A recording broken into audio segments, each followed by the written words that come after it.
Hey, mambo vipi? Leo tutazungumzia jinsi teknolojia inavyobadilisha mfumo wa elimu barani Afrika, hususan hapa Tanzania.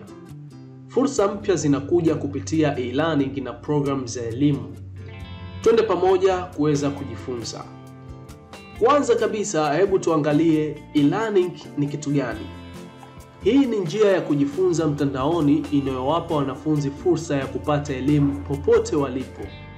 Kwa mfano, sasa wanafunzi wa Tanzania wanaweza kufikia maktaba za mtandaoni na kujifunza kutoka katika vitabu, video na masomo ya bure ambayo yanapatikana mtandaoni.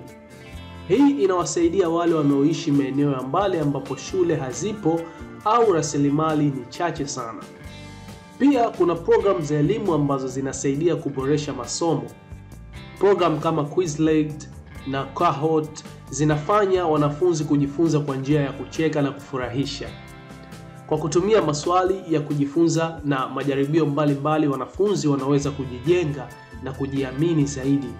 Aidha, application kama Khan Academy zinawasaidia wanafunzi kuelewa masomo kama hisabati na sayansi kwa njia rahisi na yenye kuvutia. Teknolojia inasaidia kuongeza uelewa kwa wanafunzi. Kutumia video na picha ni njia bora ya kuweza kueleza zana fulani ambayo itakuwa ni ngumu kueleza kikawaida. Wanafunzi wanaweza kujifunza kwa kasi yao wenyewe, muda ambao wao wenyewe wanahitaji kujifunza, na kurudia masomo pale tu wanapohitaji. Hii inawapa uwezo wa kuzingatia na kuelewa vizuri kile wanachojifunza. Pia walimu wanaweza kufuatilia maendeleo ya wanafunzi kwa urahisi zaidi. Mfumo wa usimamizi wa kujifunza unaruhusu walimu kuona ni vipi wanafunzi wanavyofanya kazi katika masomo yao. Kwa hivyo, wanapojua changamoto ambazo zinawakabili wanafunzi wao, wanaweza kuwasaidia haraka sana. Hata hivyo, teknolojia ina changamoto zake. Katika maeneo mengi ya vijijini, upatikanaji wa internet imekuwa ni shida muda mwingine. Pia, si wanafunzi wote au walimu wana ujuzi wa kutosha wa kutumia teknolojia.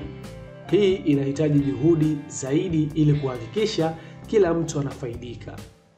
Kwa kumalizia, teknolojia kama e-learning na programu za elimu inafanya mabadiliko makubwa katika mfumo wa elimu barani Afrika, hususan nchini Tanzania. Hivyo tunahitaji kuendelea kuwekeza katika teknolojia hii na kushughulika na changamoto zinazojitokeza. Kila mwanafunzi anastahili fursa sawa na kujifunza na kufikia ndoto zake.